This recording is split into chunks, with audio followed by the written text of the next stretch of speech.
ओम श्री गणेशाय नमः। ओम नमश्चंडिकाय। षष्ठो अध्यायः धूम्रलोचन वध ध्यानम्। ओम नागाधीश्वर विष्टराम फणिफणोत्तम सोरु रत्नावली भास्वदेहे लताम दिवाकर निभाम नेत्रत्रयोद्भासिताम माला कुंभ कपाल नीरज कराम चंद्रार्ध चूड़ाम पराम सर्वेज्ञेश्वर भैरवांक निलयाम पद्मावतीम चिंतये। ओम ऋषिर उवाच। मैं सर्वेज्ञेश्वर भैरव के अंक में निवास करने वाली परमोत्कृष्ट पद्मावती देवी का चिंतन करता हूँ। वे नागराज के आसन पर बैठी हैं। नागों के फणों में सुशोभित होने वाली मणियों की विशाल माला से उनकी देहलता उद्भासित हो रही है। सूर्य के समान उनका तेज है। 3 नेत्र उनकी शोभा बढ़ा रहे हैं। वे हाथों में माला, कुंभ, कपाल और कमल लिए हुए हैं तथा उनके मस्तक में अर्धचंद्र का मुकुट सुशोभित है। ऋषि कहते हैं, देवी का यह कथन सुनकर दूत को बड़ा अमर्ष हुआ और उसने दैत्यराज के पास जाकर सब समाचार विस्तार पूर्वक कह सुनाया। दूत के उस वचन को सुनकर दैत्यराज कुपित हो उठा और दैत्य सेनापति धूम्रलोचन से बोला, धूम्रलोचन, तुम शीघ्र अपनी सेना को साथ लेकर जाओ और उस दुष्टा के केश पकड़कर घसीटते हुए उसे बलपूर्वक यहाँ ले आओ। उसकी रक्षा करने के लिए यदि कोई दूसरा बड़ा खड़ा हो तो वह देवता, यक्ष अथवा गंधर्व ही क्यों न हो, उसे अवश्य मार डालना। ऋषि कहते हैं, शुंभ के इस प्रकार आज्ञा देने पर वह धूम्रलोचन दैत्य 60,000 असुरों की सेना को साथ लेकर वहां से तुरंत चल दिया। वहां पहुंचकर उसने हिमालय पर रहने वाली देवी को देखा और ललकार कर कहा, अरे तू शुंभ निशुंभ के पास चल। यदि इस समय प्रसन्नता पूर्वक मेरे स्वामी के समीप नहीं चलेगी तो मैं बलपूर्वक झोंटा पकड़कर घसीटते हुए तुझे ले चलूंगा। देवी बोली, तुम्हें दैत्यों के राजा ने भेजा है। तुम स्वयं भी बलवान हो और तुम्हारे साथ विशाल सेना भी है। ऐसी दशा में यदि मुझे बलपूर्वक ले चलोगे तो मैं तुम्हारा क्या कर सकती हूँ। ऋषि कहते हैं, देवी के यूं कहने पर असुर धूम्रलोचन उनकी ओर दौड़ा। तब अंबिके ने हुम शब्द के उच्चारण मात्र से उसे भस्म कर दिया। फिर तो क्रोध में भरी हुई दैत्यों की विशाल सेना और अंबिका ने एक दूसरे पर तीखे सायकों, शक्तियों तथा फरसों की वर्षा आरंभ की। इतने में ही देवी का वाहन सिंह क्रोध में भयंकर गर्जना करके गर्दन के बालों को हिलाता हुआ असुरों की सेना में कूद पड़ा।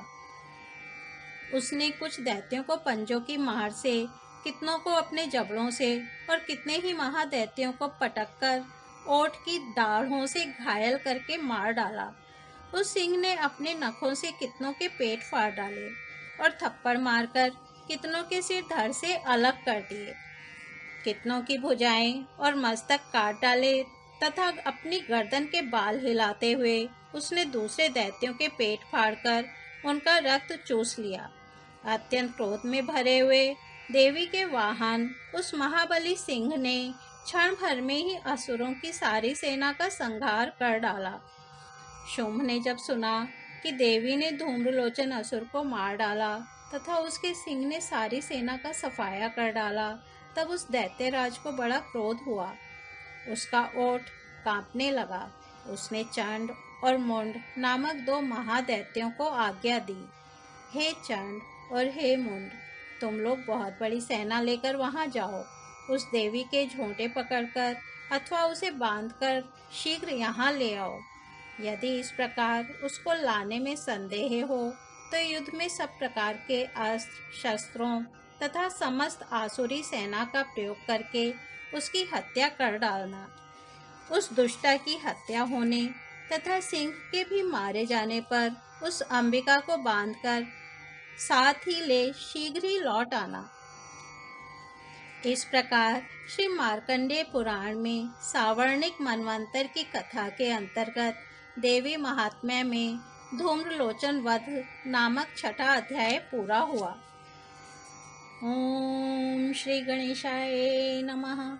ओम नमश्चंडिकाय। सप्तमो अध्यायः चंड और मुंड का वध। ध्यानम्। ओम ध्यायेयं रत्नपीठे शुककल्पठितं शृण्वतीं श्यामलांगीं नयस्ते कांगघ्रिं सरोजे शशिशशकलधरां वल्लकीं वादयन्तीं कहाराबद्धमालां नियमितविलसच्चोलिकां रक्तवस्त्रां मातंगी शंखपात्रां मधुरमधुमदां चित्रकोद्भासि भालाम्। ओम ऋषिरुवाच। मैं मातंगी देवी का ध्यान करता हूँ। वे रत्नमय सिंहासन पर बैठकर पढ़ते हुए तोते का मधुर शब्द सुन रही हैं। उनके शरीर का वर्ण श्याम है। वे अपना एक पैर कमल पर रखे हुए हैं और मस्तक पर अर्धचंद्र धारण करती हैं तथा कलहार पुष्पों की माला धारण किए वीणा बजाती हैं। उनके अंग में कसी हुई चोली शोभा पा रही है। वे लाल रंग की साड़ी पहने हाथ में शंख में पात्र लिए हुए हैं। उनके वदन पर मधु का हल्का हल्का प्रभाव जान पड़ता है और ललाट में बेंदी शोभा दे रही है। ऋषि कहते हैं, तदनंतर शुंभ की आज्ञा पाकर वे चंडमुंड आदि दैत्य चतुरंगिणी सेना के साथ अस्त्र शस्त्रों से सुसज्जित हो चल दिए। फिर गिरिराज हिमालय के सुवर्ण में ऊंचे शिखर पर पहुंचकर उन्होंने सिंह पर बैठी देवी को देखा। वे मंद मंद मुस्कुरा रही थी।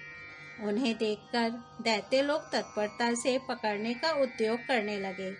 किसी ने धनुष तान लिया, किसी ने तलवार संभाली और कुछ लोग देवी के पास आकर खड़े हो गए। तब अंबिका ने उन शत्रुओं के प्रति बड़ा क्रोध किया। उस समय क्रोध के कारण उनका मुख काला पड़ गया, ललाट में भौहें टेढ़ी हो गई और वहां से तुरंत विकराल मुखी काली प्रकट हुई, जो तलवार और पाश लिए हुए थी। वे विचित्र खटवांग धारण किए और चीते के चर्म की साड़ी पहने नरमुंडों की माला से विभूषित थी। उनके शरीर का मांस सूख गया था, केवल हड्डियों का ढांचा था, जिससे वे अत्यंत भयंकर जान पड़ती थी। उनका मुख बहुत विशाल था।